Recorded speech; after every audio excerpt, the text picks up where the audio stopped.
마태복음 18장 21절에서 35절 말씀, 우리 말씀 함께 봉독하겠습니다. 그때에 베드로가 나와 이르되 주여, 형제가 내게 죄를 범하면 몇 번이나 용서하여 주리이까? 7번까지 하오리이까?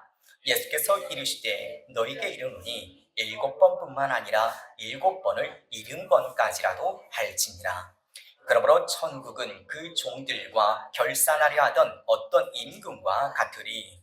결산할 때에 10,000달란트 빚진 자 하나를 데려오매 갚을 것이 없는지라 주인이 명하여 그의 몸과 아내와 자식들과 모든 소유를 다 팔아 갚게 하라 하니, 그 종이 엎드려 절하며 이르되 내게 참으소서, 다 갚으리이다 하거늘 그 종의 주인이 불쌍히 여겨 놓아 보내며 그 빚을 탕감하여 주었더니, 그 종이 나가서 자기에게 100데나리온 빚진 동료 한 사람을 만나 붙들어 목을 잡고 이르되 빚을 갚으라 하매, 그 동료가 엎드려 간구하여 이르되 나에게 참아 주소서, 갚으리이다 하되 허락하지 아니하고 이에 가서 그의 빚을 갚도록 옥에 가두거늘 그 동료들이 그것을 보고 몹시 딱하게 여겨 주인에게 가서 이 일을 다 알리니, 이에 주인이 그를 불러다가 말하되 악한 종아, 내가 빌기에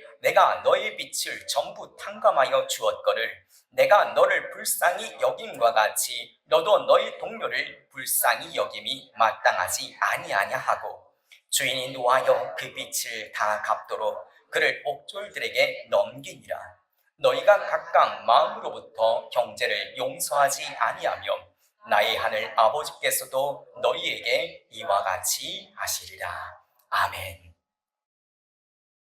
우리가 지금 함께 보고 있는 이 본문 말씀, 그 앞에 15절부터 17절에 보면 형제 가운데, 교회 공동체 형제 가운데에 범죄한 사람이 있을 때 그에 대해서 어떻게 해야 되는가는 내용이 기록되어 있습니다.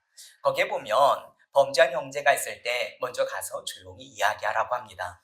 그런데 그가 그래도 듣지 않으면 두세 사람이 가서 그에게 조심히 잘 이야기해서 권면해서 돌이키도록 합니다. 근데 만약에 그래도 그 사람이 듣지 않게 된다면 이제 교회에다 이야기해서 교회에서 대표되신 분이 가서 그 사람을 권면해서 돌이키도록 하라고 이야기하고 있습니다. 그리고 그럼에도 불구하고 그가 회개하지 않게 된다면 이방인처럼 세리처럼 그냥 버려두라고 이야기합니다. 근데 이 말씀의 그 취지는 뭐냐면, 그 너희 형제 중에 그 범죄한 자가 있을 때 그를 이렇게까지만 참고 내치라는 의미가 아닙니다. 그를 이렇게 해서라도 그를 다시 붙들고 그가 다시 설 수 있도록 도와주라는 것이 지금 그 말씀의 취지입니다. 지금 그러고 나서 베드로가 그 말씀을 듣고 생각하기를, 내가 나의 형제가 나에게 잘못을 했을 때 내가 형제를 과연 어떻게 용서해야 될까라는 생각을 하게 됩니다. 그래서 예수님께 이런 질문을 합니다. 예수님, 저희가 예수님을 따르는 자로서 나에게 잘못한 형제가 있다면 그 형제를 어떻게 용서해야 합니까? 그래서 그가 생각하기를, 그래도 7번, 앞에서 이야기했던 3번보다는 더 많은 완전 숫자인 7번을 생각합니다. 그래서 이렇게 이야기합니다. 7번 용서하면 되겠나이까? 라고 예수님께 말씀합니다. 근데 예수님은 뭐라고 대답하실까요? 예수님의 항상 대답은 우리가 생각하는 것과 많이 다릅니다. 몇 번요? 7번씩 70번씩 용서하라고 이야기합니다. 여러분, 7번씩 70번씩 용서하라. 네, 계산해 보십시오. 77에 49, 490번이죠. 그러면 490번까지 용서하고 491번째는 용서하지 말라는 얘기일까요? 지금 이 이야기는 그런 얘기가 아니에요. 너희가 490번까지 세면서 참고 491번째는 네가 쳐도 된다는 이야기가 아니라는 거예요. 지금 이 말씀을 베드로는 잘 이해하지 못합니다. 그가 생각할 땐 용서라는 개념을 횟수의 개념으로 생각했어요. 내가 몇 번까지 참을 수 있을까? 그래서 그 몇 번까지 참고 그 다음에는 그 죄값을 물으는 것이 정당하다고 그는 생각합니다. 그래서 그가 7번 정도면 되겠지라고 생각했던 거죠. 이건 여전히 인간적인 생각이었다는 사실입니다.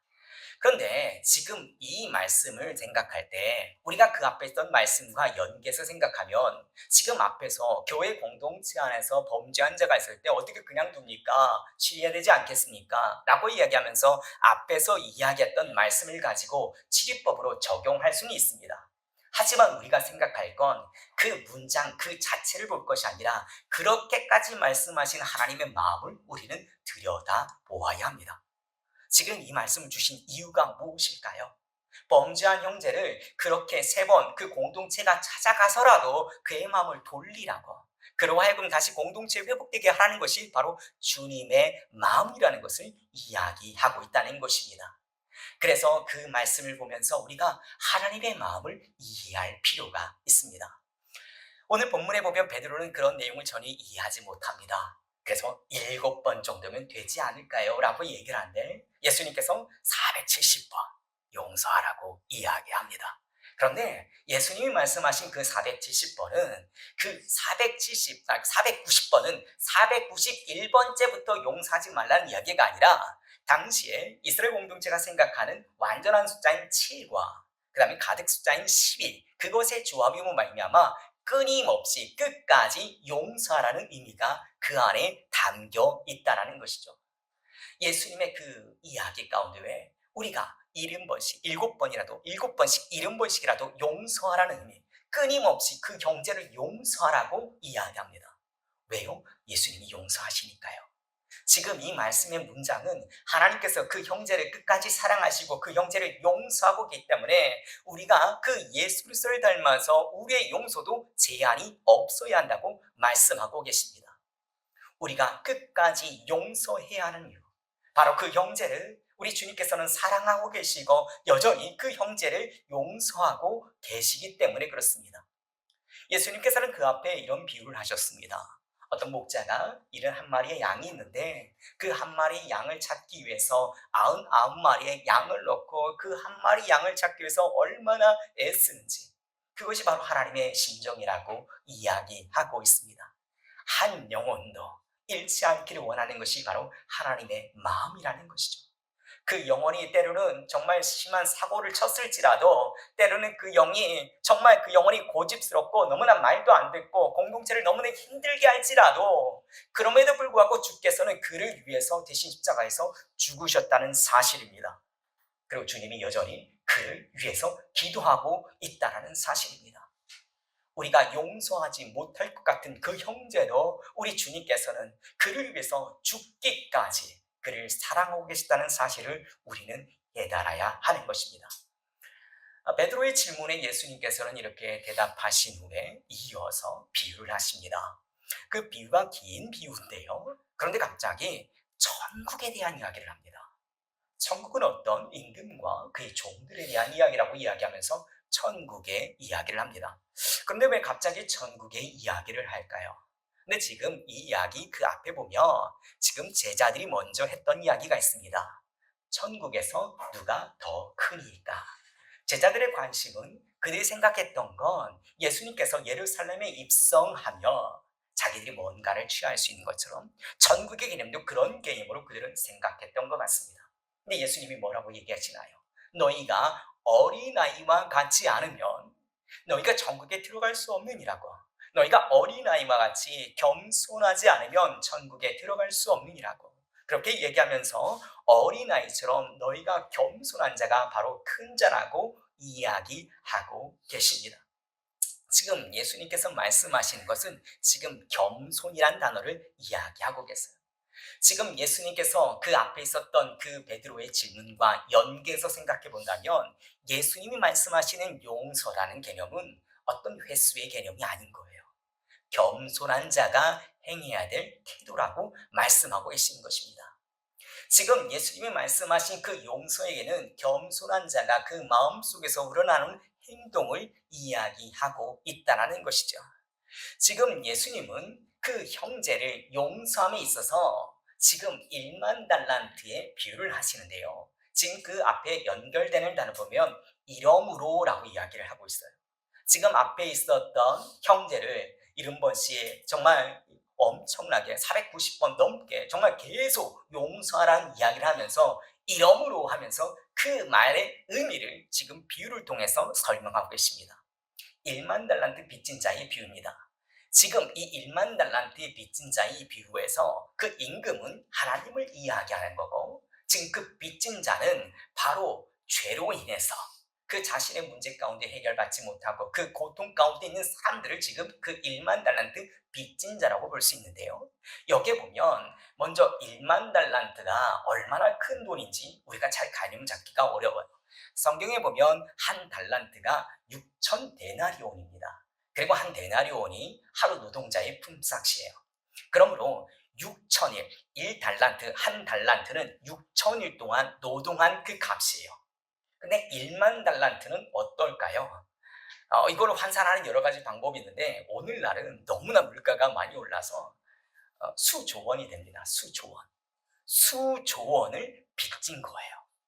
이 수조 원이라는 건 자신이 평생 동안 어떻게도 갚을 수 없는 엄청난 천문학적인 돈을 지금 빚졌다라고 이야기하고 있는 것입니다. 참고로 당시 역사학자인 요세푸스에 의하면 로마가 그 유대인들을 통해서 전역에서 그들이 받아들였던 그 세금의 금액이 약 1년간 800달란트였다고 이야기합니다. 그럼 이걸 환산하면요, 약 12년치 그 예산, 12년치 거둬들이는 그 세금에 맞먹는 돈을 지금 이 종이 지금 빚진 거예요. 지금 이 빚은 단순한 빚을 이야기하는 것이 아닙니다. 지금 이거는 인간이 도저히 해결할 수 없는 문제를 이야기합니다.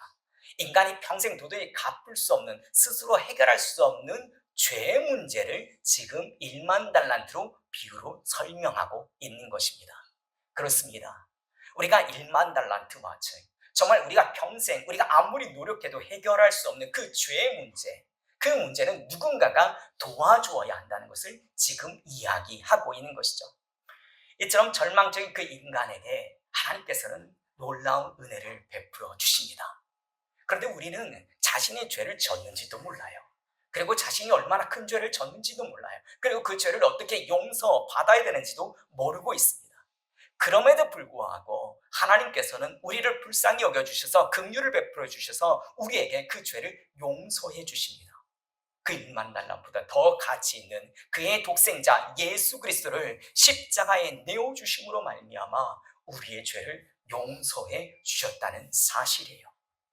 빚지신 예수님, 아무런 죄가 없으신 그 예수님이 돌아가신 이유, 그분이 십자가에 매달린 이유는 바로 우리의 죄 때문이라는 사실입니다. 예수님께서는 그러한 죄를 대신 지시고 십자가에서 죽으시고 부활하심으로 말미암아 하나님의 놀라운 구원의 역사를 이루어 나아가셨습니다. 오늘 본문에 보면 이 탕감받은 종이 너무나 감사해 수조 원이나 되는 그 돈을 탕감받아서 너무나 기뻐서 돌아갑니다. 얼마나 기뻤을까요? 그런데 이 탕감받은 종이 자기에게 100데나리온을 빚진 친구를 만나게 됩니다.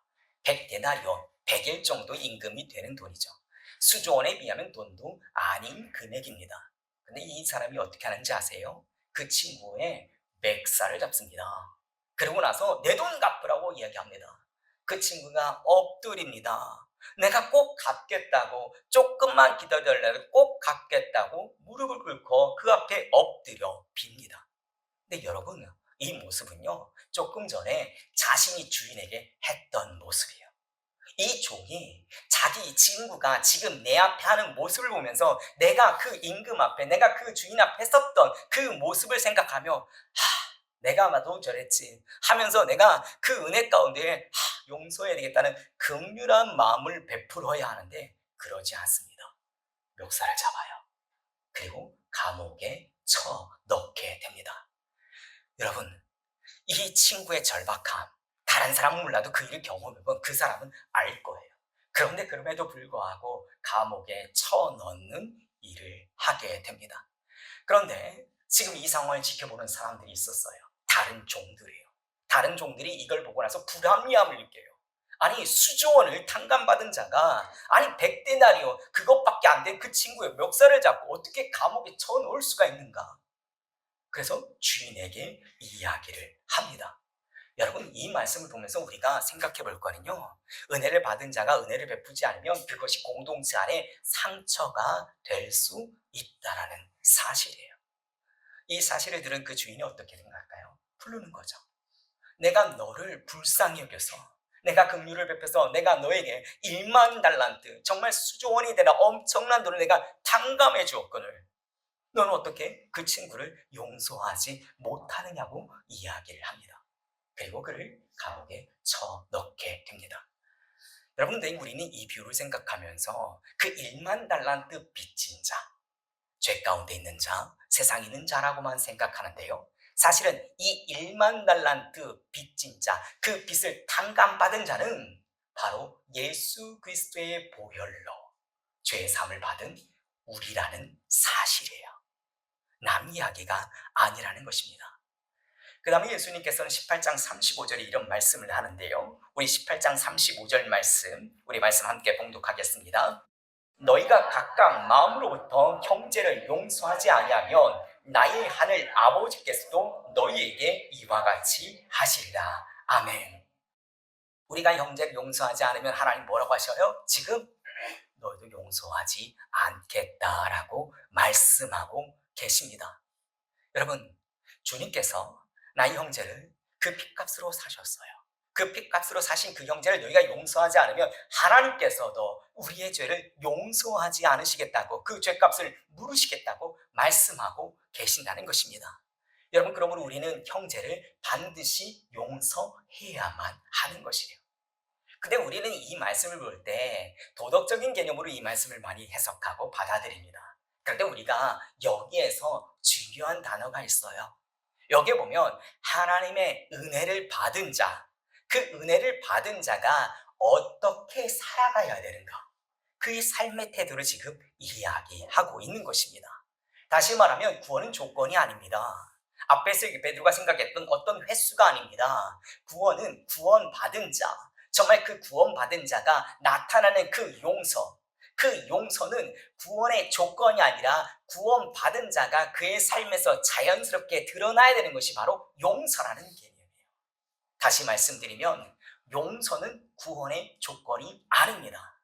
구원받은 자에게서 자연스럽게 드러나야 될 열매가 바로 용서라는 사실입니다. 하나님으로부터 무한한 은혜를 받은 우리가 그 은혜에 걸맞는 삶을, 그 용서하는 그 열매의 삶을 나타내는 것이 자연스러운 하나님의 백성다운 삶이라는 것이죠. 그것을 알 수 있는 것이 우리 35절 앞에 보면 마음으로부터 용서하라고 이야기합니다. 우린 용서할 때 진심으로 내가 너를 용서해, 우린 이런 표현을 많이 써요. 사실 진심으로 용서하는 거 쉽지 않습니다. 진심이란 거짓 없이, 그냥 어떤 조건 없이, 가식 없이 그냥 그 마음속에 그냥 선한 동기를 가지고 내가 용서할 때 진심으로 용서한다고 이야기합니다. 근데 오늘 말씀에 보면 마음으로 용서하라 그래요. 여러분, 마음으로 용서하라는 건 내 전인적인, 나의 전인격인 내 마음속 깊이 있는 나의 영혼까지 포함해서 용서라는 의미가 그 가운데 담겨 있다는 사실입니다. 여러분, 예수님이 이런 말씀하신 것은 지금 우리의 마음이 먼저 변화되어야 한다는 사실을 이야기하고 있습니다. 앞에서 베드로는 용서할 때 몇 번까지 용서해야 됩니까? 횟수를 얘기했는데 지금 예수님이 궁극적으로 말씀하고자 하시는 것은 너희 마음이 먼저 변화되어야 된다는 것이죠. 횟수가 중요하지 않아요. 너희들의 존재 자체가 먼저 변화되었을 때 그 변화의 결과로 열매 맺는, 그 용서의 열매 맺는 삶을 드러내야 한다는 것입니다. 여러분, 용서는요, 우리의 마음의 행동의 중심이 변화되었을 때, 그때 성경에서 말하는, 예수님 말하는 그 용서가 우리에게 가능하게 된 것입니다. 예수님은 말씀하십니다. 너의 마음의 중심에서부터 형제를 용서하라고 이야기하고 계십니다. 이처럼 하나님의 자녀로서 우리의 마음속 깊은 곳부터 변화되어졌을 때 우리는 진정한 용서를 할 수 있게 되어지는 것입니다. 여러분, 용서를 실천하려고 애쓰지 않기를 바랍니다. 여러분, 우리가 하려고 하는 게 되는 게 아니에요. 여러분, 누구든지 정말 내가 용서하려면 먼저 내 안에, 그 삶에 내 안에 그 마음이 변화가 일어나야 한다는 것이에요. 그 마음의 변화가 일어날 때 우리는 자연스럽게 용서를 할 수 있게 되어지는 것입니다. 성경에 보면 우리가 이런 사역을 할 때 가장 중요한 것이 자각인데요. 우리 자신을 깨닫는 것이 너무나 중요합니다. 로마서에서 이야기할 때 의인은 하나도 없다라고 이야기합니다. 다시 말하면 우리는 모두가 죄인이에요. 우리가 죄인이라는 사실을 우리는 자각 깨달아야 한다는 거예요. 이런 자각이 없이는 우리가 용서할 수 없다라고 말씀하고 있습니다. 지금 예수님 말씀하실 때 예수님께서는 우리의 죄를 사하여 주신 것, 예수님께서 십자가에서 돌아가셔서 우리의 죄를 사하여 주신 것으로 끝나지 않습니다. 예수님은 성령을 통해서 우리의 마음의 본질적인 변화까지도 인도하고 계신다는 놀라운 사실입니다. 십자가 앞에서 그 십자가의 은혜가 우리의 심령을 찔러 쪼개기까지 합니다. 자신의 그 죄악을 그 낱낱이 보여주게 합니다.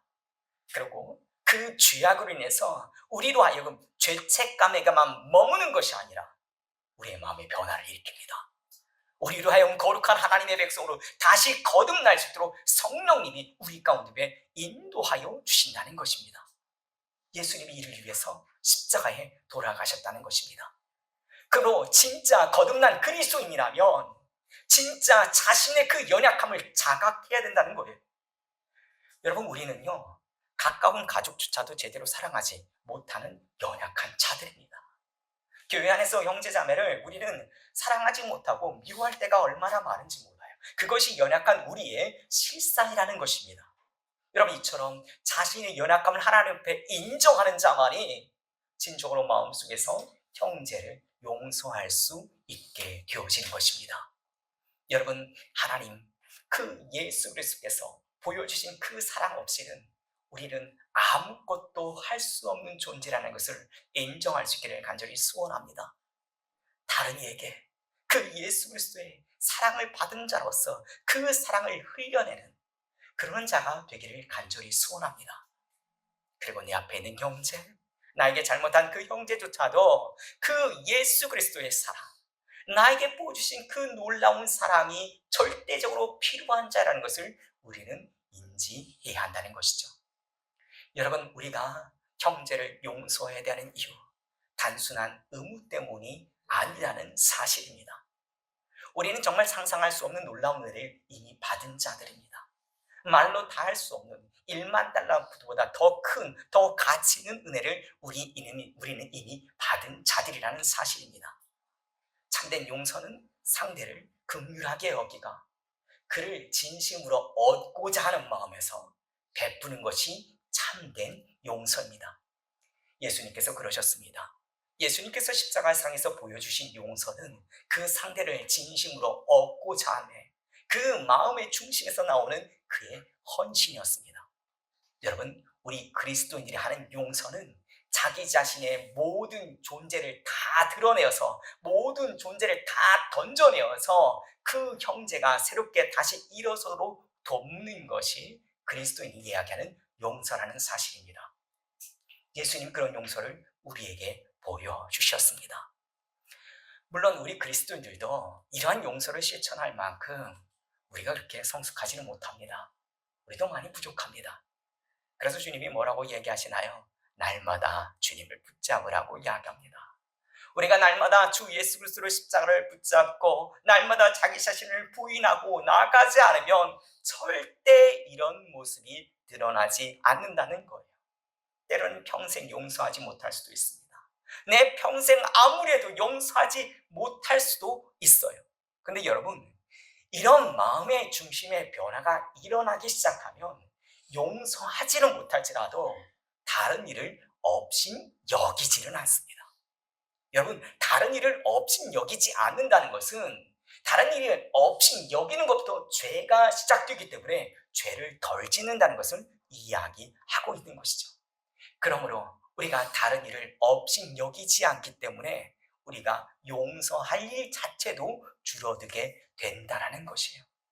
여러분, 예수님은 계속 말씀하십니다. 우리가 우리의 힘으로 용서하는 것이 아니라 예수 그리스도를 바라보고 그 십자가를 붙잡고 그 앞에서 자기 자신의 그 연약함을 인정하면서 우리의 마음의 중심부터 변화되어지라고. 그래서 내 형제를 업신여기지 아니하고 그를 사랑하고 존중하고 그를 용서하는 자가 되라고. 그것도 마음의 중심으로부터 용서하는 자가 되라고 지금 이야기하고 있습니다.